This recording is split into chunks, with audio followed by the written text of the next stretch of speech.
What's poppin'? What's goody? Goody? Good with y'all boys. Look, man, we got another video, man. It's called the most notorious pirates in history. I almost butchered that name, Notorious, but I thought of B.I.G. Let's get into the video, man. Roll to 20K. Subscribe right now. Let's get into the video. I ain't gonna hold y'all up. You feel me? Let's get right. Let's start with the lesser known pirates and slowly work our way towards the most notorious ones on the list. Number 7, Captain Kidd. William Kidd, better known as Captain Kidd, is Captain perhaps the Kidd. goofiest pirate of all time. Kidd was a Goofiest. privateer, which means he was a legal pirate hired by the government to hunt and invade enemy ships. He worked for England and the American colonies and was active from 1695 to 1698. In 1696, Kidd and his crew passed a Navy yacht and failed to salute them, which was required by naval protocol. The Navy yacht fired a cannonball near Kidd's ship as a warning that they must show respect and salute them. But instead, Kidd turned around and smacked his cheeks repeatedly in their direction. Now, as funny as he thought he would not be laughing for very long, as the Navy vessel's captain retaliated by drafting the majority of his crew into the naval service. Kidd would go through multiple crews in the coming years and was well known for being a harsh captain, like when one of his crew members insisted that they invade a passing ship, to which he refused, calling his crew member a lousy dog. Dang. His crew member quickly clapped back with, "If I'm a lousy dog, it is because you made me one." Kidd responded by dropping a steel bucket on his head, cracking his skull and killing him. Captain Kidd's biggest accomplishment was the capture of the Quedagh Merchant, an Indian ship that was carrying expensive fabrics, gold, and silver. But there was a Hold on. So you telling me you go talk back to me? Boy, who you think you is? And then he put a steel bucket on his chrome and squished his head. Nah, bro. That's not right. problem. The ship was not an enemy ship and had even paid England for safe passage. This incident would mark the beginning of the end for Captain Kidd, as he was labeled a pirate and became a wanted man. He was captured on July 6, 1699, and was later sentenced to hang for piracy and murder. Captain William Kidd was hanged on May 23, 1701. But hold on. As his body dropped, the rope snapped. With his body hitting the floor, he was knocked into a daze. Onlookers, shocked by what had just happened, began to surround him and called for his release, as the rope snapping was seen as a sign from God. He was quickly retied, hung, and gibbeted. Number 6. I knew it. I knew they wasn't just gonna allow him to do that, bro. You still go get hung. They go get some new rope, probably shorter rope, and you go be out of there, bro. Black Bart. Bartholomew Roberts, better known as Black Bart, was a Welsh pirate. That's a real name, Bartholomew? But we used to say that just because we thought it was a funny name. I didn't know people really was named Bartholomew. And one of, if not the most successful pirates of all time. In his short pirating career spanning from 1719 to 1722, he managed to capture over 400 ships in the water spanning from the Americas to the West African coast. Black Bart captured ships mainly through intimidation tactics, since he typically had 200 to 400 men with him. They raided ships and gave the sailors the choice of either giving up everything on board or giving up their lives and everything on board. Black Bart is also known for popularizing the skull and bones flag, which he flew on his flagship, the Royal Fortune. He raised it just moments before raiding a ship, striking paralyzing fear into anyone unlucky enough to see it. Now, having a ton of men and resources was not the only reason Black Bart was so successful. He was well known for being a very strict leader and even created his own set of rules, known as the Pirate Code. For example, his Pirate Code stated anyone caught stealing from another crew member or deserting the ship during a battle would be punished by marooning. This meant that they would be left alone on a deserted island to figure it out. Most didn't. But after 3 years of pirating, on February 10th, 1722, Black Bart's luck finally ran out. While out at sea, they were spotted by a British warship, and a battle ensued. Shortly after the battle began, Bart was fatally wounded by a shot that struck his throat. As his lifeless body lay on the deck, his crew wrapped him up in a sail, weighed him down, and tossed him overboard, keeping their end of the promise. Bart had stated many times that when he inevitably died, his final resting place was to be the sea. His body... He had a 3-year run, scaring the whole sea. taking 400 ships and then just caught a stray in the neck. He Dang. was never found. As far as the men on board, those who survived were taken back to England and charged for piracy. Number 5, No. the Gentleman Pirate. Stede Bonnet, better known as the Gentleman Pirate, has one of the most Gentleman unusual pirate. stories as far as pirates go. Born into a wealthy English family on the island of Barbados, while most men turned to piracy for a slim chance of gaining wealth, Bonnet embarked on his pirate journey in search of adventure. Now, most pirates acquired their ships by seizing them, but not Bonnet. He had the money to have one custom built, naming Oh, it the wow. Revenge. Bonnet then assembled a crew of 70 men, heavily Why do you relying look on them like to that, navigate fella? the seas, since he had zero experience or knowledge. This, as you can imagine, resulted in his men having little to no respect for him. Typically, Facts. pirates were paid by splitting the loot they acquired from seized ships, but not Bonnet's crew. He paid his crew wages out of his own pocket, buying their friendship. Now, I know this all seems very funny and seems like the guy just bought his way into playing pirate, but I promise this is where things begin to get interesting. Bonnet and his crew quickly found success along the eastern seaboard, capturing at least 8 ships. And just as he was warming Dang. up, he ran into a Spanish man of war. Outgunned, he Oh. lost half his men and was heavily injured. Fleeing the Oh. fight, he ended up in the Bahamas. There, he met and teamed up with one of the most infamous pirates of all Blackbeard. time.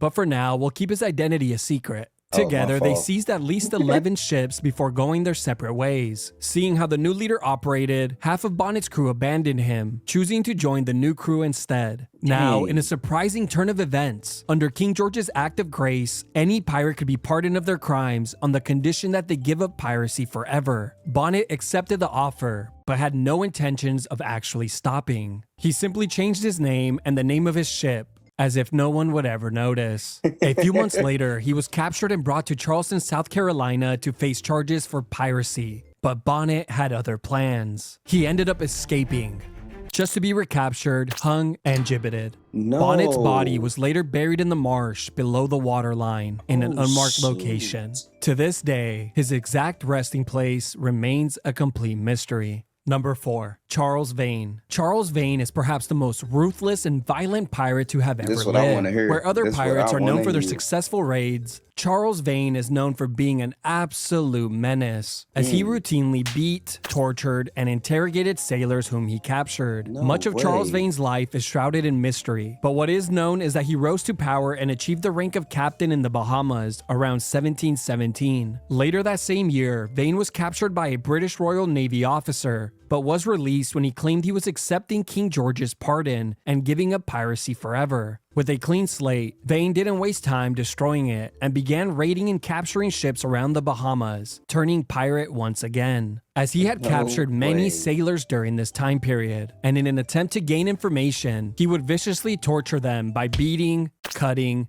burning, and eventually hanging them. On one Oh. occasion, Vane sailed to Charleston, South Carolina. Wait a minute. So if you a pirate, bro, you can do all this killing, taking all these lives, taking all these ships, all this loot, and then you just say, I don't want to be a pirate anymore. And then they just go release you from prison?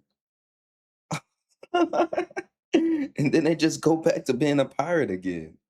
And stole a ship was that the was full meta. of slaves, which must have been a great sigh of relief for the slaves, seeing that they were leaving the South.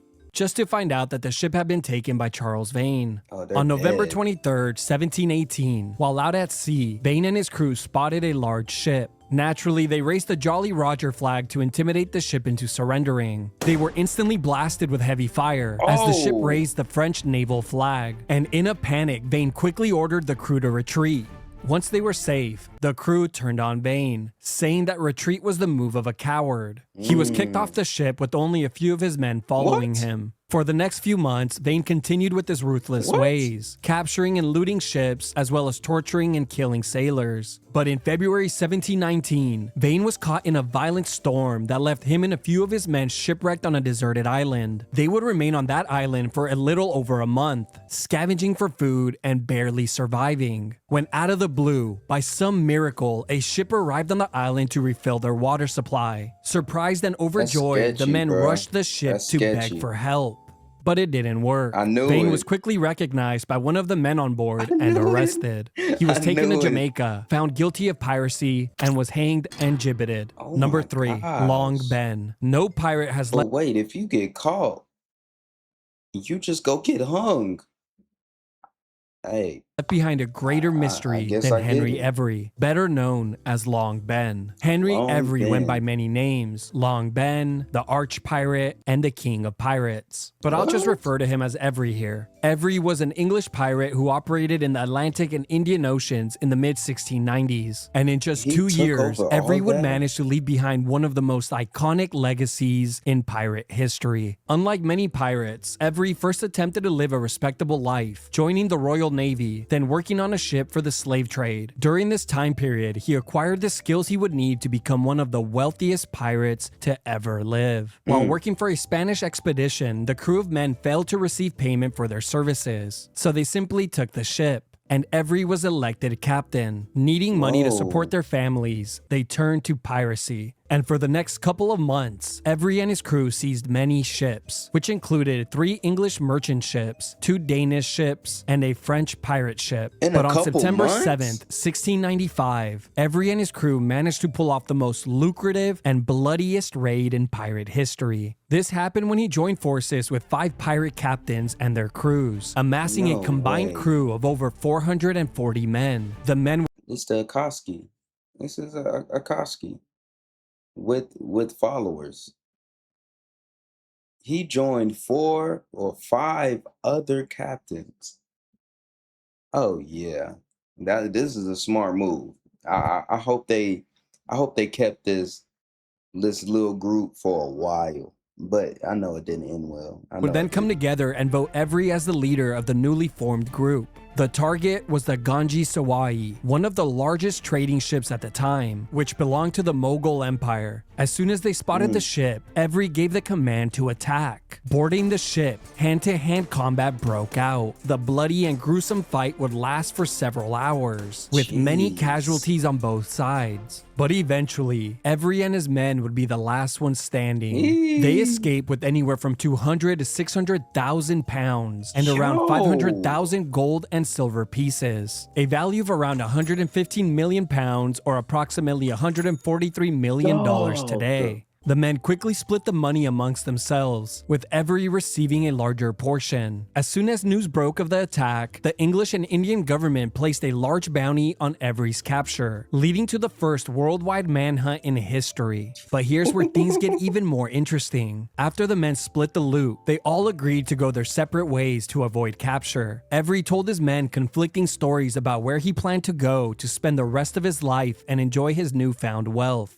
After the split, inevitably, some of the men were captured and interrogated by authorities and gave up Every's final location. No. But each time authorities arrived to arrest him, Every was nowhere to be found. Nice. And for the next decade, rumors and whispers spread of people claiming to have seen him in many countries around the world. Yet, every time authorities arrived, Captain Henry Every was never there. Number 2. Ned Lowe. There's only one pirate that was so violent. Imagine being on a run your whole life, but you rich though, but you on the run your whole life.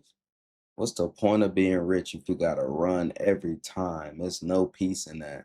It's no And peace. sadistic that once you hear how he treated prisoners, it will make your stomach turn. Edward Lowe, better known as Ned Lowe, was one of the Ned most Lowe. feared pirates in history, and for good reason. You see, when pirates become notorious, it's usually due to their deeds and the treasures they amassed throughout their careers. But not here. Edward Lowe was very different. But before I cover what made him notorious, let's start at the top. Edward Lowe was an English pirate who was active towards the end of the golden age of piracy during the early 18th century. Lowe's life of crime began in childhood, pickpocketing, gambling, and stealing whatever he could get his shoot. little hands on. Eventually, he got sick of pickpocketing and thievery as a way to make a living, so he turned to burglary.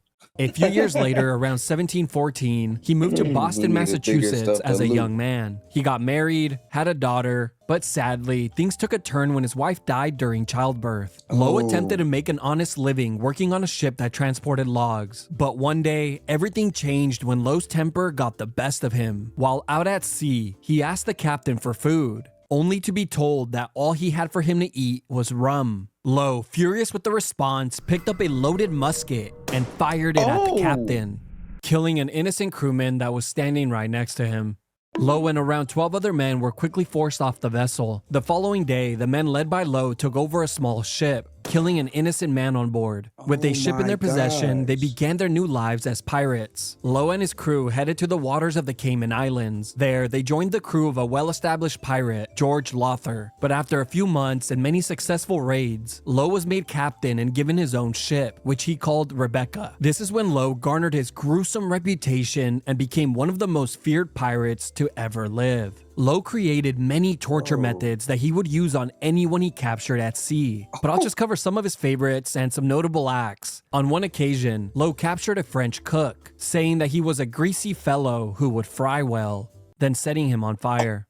Then there was the famous incident where he captured a captain, cut his lips off, cooked them, and made the man eat his own lips while they were still— Oh my God. Cut the man lips off, fried them up, put seasoning on them, and then fed them back to you? Dog, nah. Nah, he's top tier. And he probably was smiling while he was doing it too. Oh my God. He would also routinely tie sailors' hands with a rope, wrap it between the fingers, then set it ablaze, burning the person's flesh down to the bone. Then who can forget the time he killed 53 Spanish captives in a single day with his sword? But wait, there's more. There were also countless times where he would simply raid a vessel, tie the men up, take the loot, then set the ship on fire, burning everyone on board alive. Or the countless incidents where he would raid ships, take all their loot and food, then send them on their way to starve to death. But not only was he a complete bloodthirsty maniac, he was also a notorious cheater, approaching ships and hoisting friendly flags, tricking unsuspecting vessels into letting their guard down before attacking. But after 3 years of carnage and capturing and burning hundreds of vessels, in July 1723, Lowe sailed into the open sea and was never seen again. Some believe he died in a storm out at sea. Others say he was left to die on an island by his own crew. Then, of course, there's the theory that he sailed to Brazil and lived the rest of his life under a new identity. Number 1, Blackbeard. I mean, who else could it have possibly been? Edward Teach, better known as Blackbeard, is easily the most famous, feared, and notorious pirate of all time. You can see his influence in modern films, TV shows, and video games today, and for good reason. Teach was an English pirate who operated around the West Indies and the eastern coast of North America from 1716 2 years. He only was doing it for 2 years. And the most notorious pirate, he's a dog. to 1718. He's a dog. Not much is known about his upbringing, and it wouldn't be until Edward Teach became Blackbeard that the world would really know his story. Blackbeard was a tall man, standing around 6'5", with a long, thick black beard that he braided. He wore a long black coat, a wide-brimmed hat, and a bandolier across his chest, holding multiple handguns and daggers. Now, if that wasn't scary enough, the madman would also place slow-burning fuses in his hat, beard, and hair, lighting them right before invading ships, which was such a terrifying sight for sailors that they typically surrendered without a fight. The first account of Blackbeard came in the spring of 1716, when he emerged as a captain with a large crew of around 70 men. That spring, they traveled up and down America's east coast, capturing and ransacking 8 merchant ships. It was around this time that Blackbeard met and teamed up with Stede Bonnet, the gentleman pirate, which we covered in the number 6 spot. Now, what really made Blackbeard famous was his capture of the La Concorde, a large French ship that was carrying around 500 slaves. After taking control of the ship, he released the crewmen and slaves on the island of Bequia,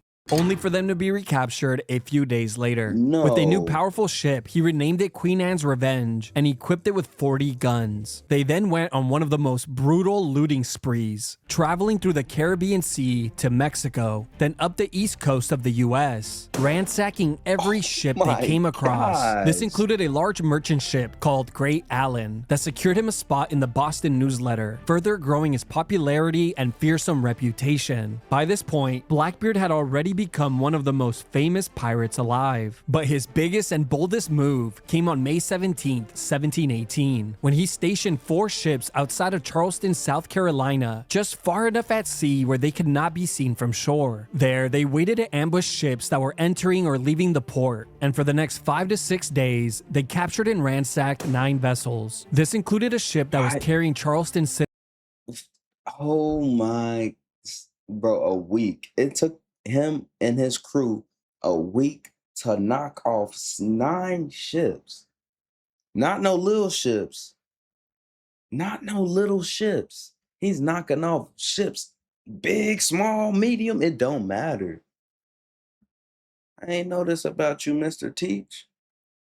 I knew you was like that, but dang, for 2 years too, he was just on a stretch. And I really want to know how he died. I do want to know how he whom he died. held for ransom, but eventually traded for a chest of medicine. And this is when Blackbeard and Stede Bonnet would go their separate ways. Bonnet would end up hanged shortly after, Dang. while Blackbeard traveled up north to North Carolina and accepted the king's pardon, agreeing to give up piracy forever. He made North Carolina his home and settled down, marrying his 14th wife. What? Now, of course, the story couldn't end there. Thank you. You see, the entire time, Blackbeard continued his life as a pirate, with many suspecting that the town's governor simply turned a blind eye to it, as it brought economic benefits to the town. But eventually, the governor of Virginia had had enough and sent the Royal Navy to capture Blackbeard. And in the early morning of November 22nd, 1718, the ambush meant to capture Blackbeard escalated into a full-blown battle. The pirates were outnumbered 3-1, and the gruesome battle would last for around an hour. Blackbeard and his crew fought bravely to their last breath, but inevitably lost the battle. When it was all said and done, Blackbeard lay dead with 25 stab wounds and 5 gunshots. His head was cut off, then hung on the Navy's ship, with his body tossed into the ocean. Blackbeard's head would then be hung on a pole at the entrance of the Hampton River in Virginia, where it hung as a warning to pirates for several years. Blackbeard's terror lasted only a little over a year, but in that short time, he managed to seize over 40 ships, leaving behind one of the most terrifying and notorious pirate legacies in all of history. Yo, shout out to Blackbeard, bro. He did his thing. That's what, like, when you want to do something, go all out. There's no limit. That's what Blackbeard just showed you. He was one of the most notorious pirates. And he only was there a year and a half. He was out there on the ships a year and a half and taking over everybody. The Navy had to stop that boy. Oh, wait. Hey, man, if you enjoyed that video, bro, give it a like, give it a subscribe, bro. I'm out this thing. Y'all stay blessed, stay positive like always, man. Take care of yourself. Real talk, man.